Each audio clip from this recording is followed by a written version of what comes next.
जय हिंद साथियों, स्वागत करता हूँ आपको हमारे यूट्यूब चैनल एग्जाम हेल्पर में। साथियों, आप लोग कैसे हैं? आशा करते हैं सब लोग ठीक होंगे। मेरा ड्यूटी ऑफ हो गई है दोस्त। मैं आज मेडिकल ग्रुप डी का मेडिकल के बारे में बताऊंगा आप लोग। जितना मैं जांच बताऊंगा, अगर उनमें से एक में भी आप लोग को प्रॉब्लम होगा तो क्या आप लोग को मेडिकल से बाहर कर देगा। आप लोग में से बहुत सारे दोस्त हमसे पूछे थे, चश्मा लगता है मेरे आँखों में, क्या हमको कुछ प्रॉब्लम, क्या मेडिकल्स में बाहर कर देगा। बहुत सारे दोस्त पाइल्स का प्रॉब्लम बताया, बहुत सारे दोस्त हाइड्रोसिल, डायबिटीज, हाथ पैर के हड्डी टूट गया है, रट लगा हुआ है। फिर बहुत सारे दोस्त ये भी पूछे थे कि कान में कम सुनाई देता है, क्या इसमें मेडिकल में बाहर करता है क्या। फिर बहुत आगे आगे फिर ये भी पूछा गया था कि फ्लैट फुट का समस्या है क्या, इसमें भी बाहर करता है क्या, नौकनी वगैरह का समस्या है। भाई, पूरी वीडियो को देखना। मेरा मेडिकल जांच किस तरह से हुआ था और मेरे को किस कारण से हमको मेडिकल में छांट दिया था, पूरी तरह से आप लोग को बताऊंगा। एक एक पॉइंट बताऊंगा। आप लोग पूरा वीडियो के अंत तक देखना। साथियों, आप लोग को मैं बता दूं, टेलीग्राम चैनल पे ग्रुप डी का स्टडी मटेरियल जितनी भी हो सकता है मैं पूरी की पूरी प्रोवाइड करा रहा हूँ। आप लोग टेलीग्राम चैनल पे जुड़ जाना और साथ ही मेरे से बात करना है। कोई भी सवाल पूछना हो तो कमेंट में, सबको मैं जवाब नहीं दे पाता हूँ। आप लोग टेलीग्राम ग्रुप बना दिया हूँ, उसमें भी ज्वाइन कर जाना। दोनों का दोनों आपका वीडियो के डिस्क्रिप्शन में लिंक डाला हुआ है, वहाँ से जा कर के जुड़ जाना। बहुत ज़्यादा आप लोग से समय नहीं लूँगा, बहुत कम समय में मैं वीडियो ख़त्म कर दूंगा। आप लोग अंत तक बने रहना, चैनल को सब्सक्राइब कर देना जो नए व्यूवर होंगे, और साथ ही हमारा टेलीग्राम चैनल पर जरूर जुड़ना। मैं 2019 का ग्रुप डी का वैकेंसी में साउथ वेस्टर्न रेलवे के तहत south western railway Hubli zone form भरा था, ठीक है। और हुबली जोन 2019 का वैकेंसी में जो मेडिकल लिया था ना यार, इतना टफ मेडिकल लिया था। आर्मी में जिस तरह से हुआ था उस तरह से लिया हुआ था। अब मेरे को इस जोन में होने के कारण इतनी माइनर सब प्रॉब्लम में छांट दिया था, मतलब री मेडिकल दे दिया था, टेम्प्रोरी अनफिट दे दिया था, मेरे को सर्जरी दे दिया था, ठीक है। मैं बताऊंगा क्या प्रॉब्लम था जिसमें हमको री मेडिकल दिया था। वीडियो का अंत तक बने रहना। जो न्यू दोस्त अभी वीडियो देख रहे होंगे ना, वो चैनल सब्सक्राइब कर देना। इस चैनल पे आप लोग को बेटर से बेटर रणनीति के साथ गाइडेंस दिया जाता है, जो बहुत ही ज़्यादा हेल्पफुल होगा ग्रुप डी का एग्जाम्स के लिए। साथियों, मैं बता दूं, मेरा डॉक्यूमेंट वेरिफिकेशन हुबली में हुआ था, ठीक है। हुबली में डॉक्यूमेंट वेरिफिकेशन दिया हुआ था। ये मेरा डीबी ऑफिस है, यहाँ पर मेरा डॉक्यूमेंट वेरिफिकेशन हुआ था। ये हुबली का डीआरएम ऑफिस है, ठीक है। जैसे यहाँ पर मेडिकल कंप्लीट हुआ, हमको एक मेमो दिया, मेडिकल मेमो। इसको लेकर के जाना था हॉस्पिटल। अगर ये वाला नहीं लेके जाते तो आपको मेडिकल नहीं लिया जाता। फिर सबसे पहले मेडिकल के लिए यूरिन जांच हुआ और ब्लड सैंपल लिया, लेकिन उससे पहले हमको डीबी सेंटर से ही बोल रखा था कि आपको खाली पेट में सुबह जाना है, कुछ भी नहीं खाना है, ठीक है। तो भोरे भोर में मैं निकल गया और जाने के बाद वहाँ पर 20-20 का ग्रुप बनाया था और 20 का ग्रुप में पहला व्यक्ति मैं ही था। मतलब मेरा ग्रुप का नाम था सीएम, जिसमें हमको मिला हुआ था 001 नंबर, मतलब 1 नंबर मेरा था। पहला मेडिकल मेरा ही हुआ था, ठीक है। मैं आप लोग को बता दूं, इसके कारण पहला नंबर मिलने के कारण मेरा प्रॉब्लम बहुत ज़्यादा हुआ था। वहाँ रैंक के अनुसार मेडिकल हो रहा था। पहली सबसे फर्स्ट में 20 जन को अंदर ले गया। उसमें से सबको बोला जा करके टॉयलेट में यूरिन लेकर के। डब्बा में एक स्टिकर चिपकाया हुआ था, वहाँ अपना नंबर लिख देना था, उसी अनुसार वो चेक करते, ठीक है। फिर उसके बाद वो सिरिंज से ब्लड सैंपल लिया, इसको इस डब्बा में रखा, ठीक है। उसको इसमें रखा। अब यहाँ पर मेडिकल के लिए क्या क्या हुआ था देखो।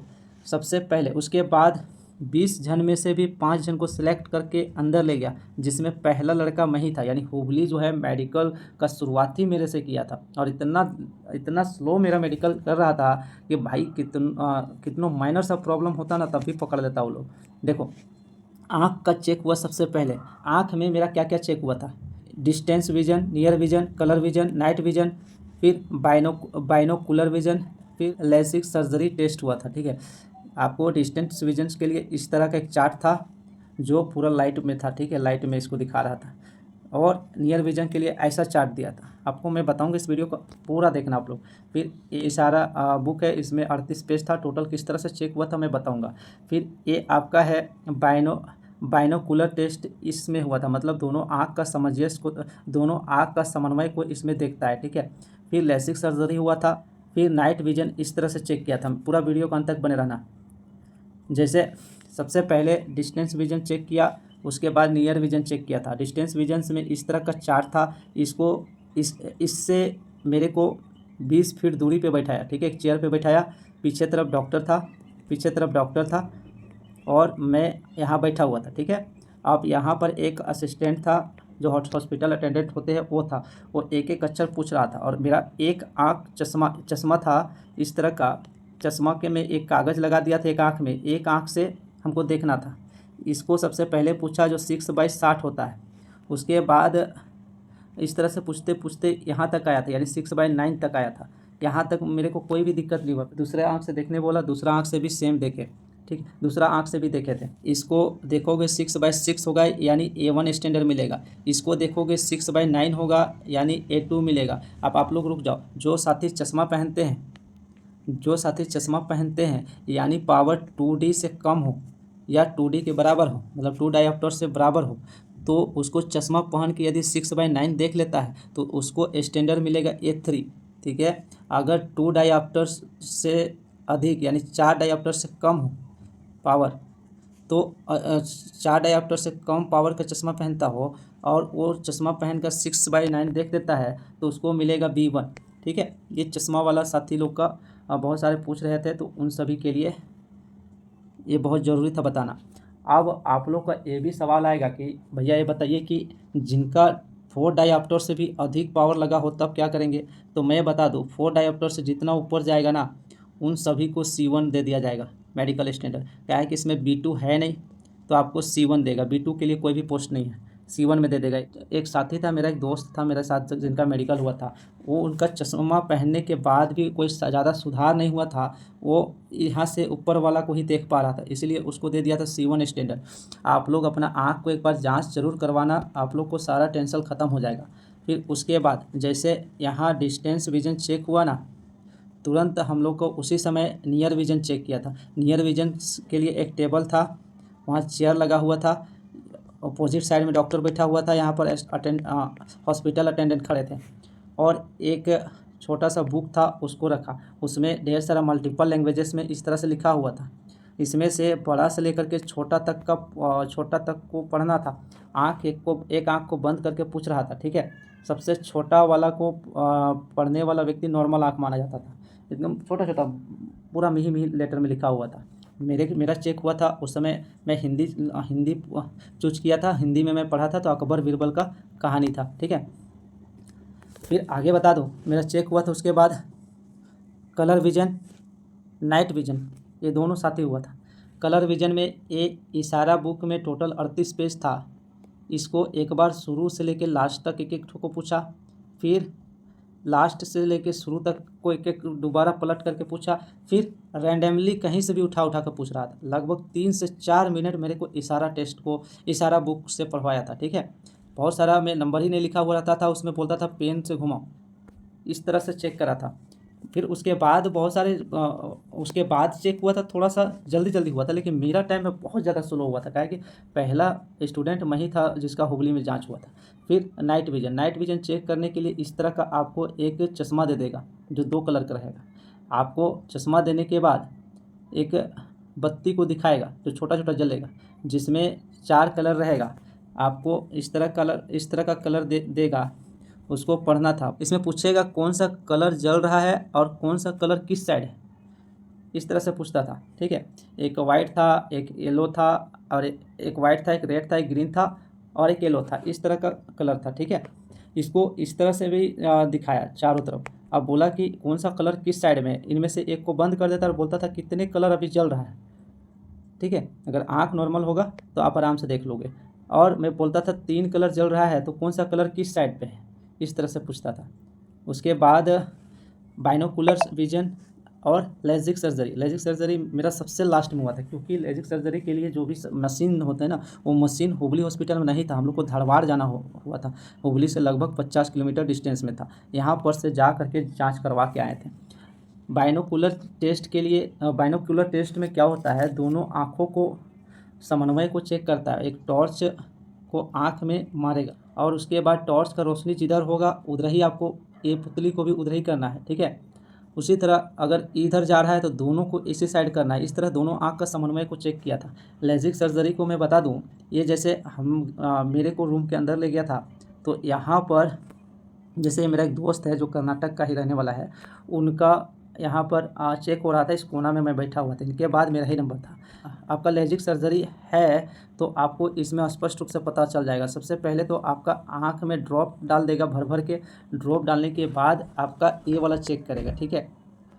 इसको चेक करने के बाद वहाँ से एक सर्टिफिकेट लिख करके भेज दिया था हम लोग को। फिर आगे क्या हुआ था, ब्लड प्रेशर, ये सब लेजिक सर्जरी होने से पहले ये सब हो गया था। ब्लड प्रेशर चेक हुआ था, बीपी चेक, हियरिंग टेस्ट हुआ था। ये बहुत ज़्यादा इंपॉर्टेंट है क्योंकि हुबली में जो साउथ वेस्टर्न रेलवे में जितना साथी भरे थे ना, उन लोगों को इसमें बहुत सारे दोस्तों को इसमें री मेडिकल दिया था, कान को सर्जरी करने के लिए दिया हुआ था। क्यों, इस तरह से उसको कैमरा लगा करके देखा हुआ था। आर्मी में इस तरह से होता है ना। और हियरिंग के लिए 20 फीट दूरी में आपको अपोजिट डायरेक्शन मुँह करके खड़ा करेगा। डॉक्टर 20 फीट दूरी में रहेंगे और यहाँ पर एक अटेंडेंट रहेंगे। वो कान को एक कान को बंद करेगा। यहाँ डॉक्टर धीरे से कुछ बोलेगा, ठीक है। जैसे बोलेगा तुम्हारा नाम क्या है, तो आपको रिपीट करना है, जवाब देना उसको। अगर बोलेगा कि फिर नंबर कुछ बोल दिया, 4 बोलेगा, 4, तो आपको रिपीट करना है 4। मतलब ठीक ठाक बोल लेता है, आप लोग आराम से सुन लोगे। फिर दूसरा कान को भी इसी तरह चेक करता है। लेकिन ये हर जगह पे सभी जोनों में ऐसा चेक हुआ था, लेकिन हुबली में एक एक्स्ट्रा किया हुआ था ना कि कान में इस तरह से माइक्रोस्कोप लगा के देखा हुआ था। आपको इस तरह से चेक किया था ना कि कान में कोई भी पर्दा में छेद हो तो उनको सर्जरी दे दिया था। निकाल नहीं रहा था, उनको सर्जरी के लिए दे दिया था 3 महीना का टाइम। 3 मंथ के बाद पूरा फिट होकर के आना है। ब्लड प्रेशर में मैं बता दूँ, आपको 120 हाईएस्ट होना चाहिए और मिनिमम होना चाहिए 80। आपको मैं बता दूं, ब्लड प्रेशर 120 से ज़्यादा नहीं होना चाहिए। और वहाँ पर क्या होता था, 130 तक चला देता था। इससे ज़्यादा होता था तो वो रोक लेता था, ठीक है। उसको बाद में फिर से चेक करता था। जब तक 120 नहीं आ जाता था चेक करता था, नहीं अगर होता था तो उसको कुछ दिन के लिए रोक देता था कि आराम से आना, इतना दिन के बाद आप। इससे कम में चलाता था, 75 से 70 तक चला देता था, उससे नीचे नहीं चलाता था, ठीक है। ये हुआ ब्लड प्रेशर। आगे जानेंगे हम लोग चेस्ट का एक्सरे और ईसीजी टेस्ट। देखो, चेस्ट का एक्सरे हुआ था ना हुबली में, इसके लिए भी मशीन नहीं था तो वो भेज दिया था 5-6 किलोमीटर दूर में जा करके एक हॉस्पिटल था, वहाँ से चेक करके चेस्ट का एक्सरे करा करके लाना था। इसमें आपका लंग्स वगैरह को चेक करता है। फिर ईसीजी जो किया था, इलेक्ट्रोकार्डियोग्राफ इस तरह से लेटा करके पूरा चेस्ट में इस तरह लगा दिया था, ठीक है। फिर आगे देखेंगे। फिर हाँ, जिन दोस्तों का ये प्रॉब्लम होगा ना, वो बहुत सारे दोस्त इन सब प्रॉब्लम को लेकर के मेरे पास कमेंट कर रहे हैं। सबको मैं बता दूंगा इसको कैसे चेक होता है। देखो, एक हुआ हाइड्रोसील, एक पाइल्स और एक फ्लैट फुट। उसके साथ नोकनी के लिए कोई ज़्यादा वैसा इशू नहीं हुआ था, लेकिन फ्लैट फुट के लिए कर रहा था, ठीक है। जैसे हाइड्रोसील को चेक किया था, सबसे पहले तो अंदर ले गया था। अंदर ले जाने के बाद पूरा कपड़ा उतरवाया और वहाँ पर हाथ डाल डाल के चेक कर रहा था, ठीक है। हाथ डाल के पकड़ के देख रहा था। कोई भी प्रॉब्लम होता था तो उसको बोलता था अल्ट्रासाउंड करा के आओ। अल्ट्रासाउंड करा करके देखता था कि कहीं इसमें सीलिंग वगैरह तो नहीं है टेस्टिस में। उसके बाद मैं बता दूं, पाइल्स को चेक करने के लिए सीधा खड़ा किया और हल्का सा झुक करके खांसने बोला था। 3 से 4 बार खांसे, उसके बाद कहा जा करके बैठ जाओ, ठीक है। उसके साथ तो उसी रूम में क्या किया, ये फ्लैट फुट के लिए क्या किया था ना, एक थाली में पानी रखा हुआ था, उसमें खड़ा होना था। उसमें खड़ा होकर के बाहर निकल करके ज़मीन में थोड़ा सा चलना था। उसमें जो भी निशान होता था उससे वो लोग पता करता था, ठीक है। इसमें छांटा नहीं था, लेकिन उसका मेडिकल स्टैंडर्ड थोड़ा डाउन कर दिया था, ठीक है। अब मैं बताता हूँ, मेरे को रिमार्क इसमें दिया था, मेरे को री मेडिकल दिया था ये हाइड्रोसिल में। पता भी नहीं चलता था, मात्र 27 ml का पानी था उसमें, जिसको वहाँ पर पकड़ लिया। अब सर्जरी कराने के लिए मेरे को बोल दिया कि भाई आप सर्जरी करा करके आओ। वो मैक्सिमम 3 महीना का टाइम दिया था, 3 महीना के अंदर आकर के चेकअप करवा ले फिर से। और यही कारण है, बहुत सारे दोस्त बोलते थे कि आप इतना दिन बाद ज्वाइनिंग क्यों किए, और साउथ वेस्टर्न रेलवे से साउथ ईस्टर्न रेलवे आने का क्या राज है। साउथ वेस्टर्न रेलवे से साउथ ईस्टर्न रेलवे आने का क्या राज है, ये बहुत सारा दोस्त कमेंट किए थे। तो मैं बताऊं, साउथ ईस्टर्न रेलवे आने का यही राज है। हमारा मेडिकल में ये रिमार्क दिया था, जिसके कारण हमारा ज्वाइनिंग में बहुत लेट हो गया। तो हुबली में क्या हुआ, सीट फुल हो गया था, ठीक है। तो वहाँ पर ज्वाइनिंग नहीं देने के कारण वहाँ पर एक डाइवर्जन नोटिस निकाल दिया कि आप अपना जो भी जोन इंडिया में सिलेक्ट करोगे वहाँ भेज दिया जाएगा। तो हम लोग को लिए अच्छा हुआ भाई, जो कुछ होता है अच्छे के लिए। अगर उसमें उस दिन हमारा मेडिकल में ये फॉल्ट नहीं निकलता तो हम साउथ वेस्टर्न रेलवे हुबली में ही रह जाते। अब उसी कारण से मैं अपना घर का नज़दीक जॉब कर रहा हूँ अभी। आगे देखते हैं। साथियों आप लोग उम्मीद करूँगा पूरी तरह से समझ गए होंगे। कोई भी अगर डाउट होगा अभी भी तो आप लोग को कमेंट बॉक्स में खुला है, कमेंट बॉक्स खुला है, आप लोग कमेंट कर देना। और आप लोग को मैं बता दूं, कमेंट से ज़्यादा बेटर है आप लोग टेलीग्राम चैनल पे जुड़ जाइए। टेलीग्राम चैनल में जुड़ने के साथ साथ टेलीग्राम ग्रुप भी बना दिया हूँ, वहाँ पर आ जाइए। उसमें मेरे से कोई भी सवाल करिए, डायरेक्ट वहाँ पर जवाब दूँगा। साथ ही आप लोग से बहुत ज़्यादा समय नहीं लूँगा। चलिए आप लोग अपना ख्याल रखना। जय हिंद, जय भारत।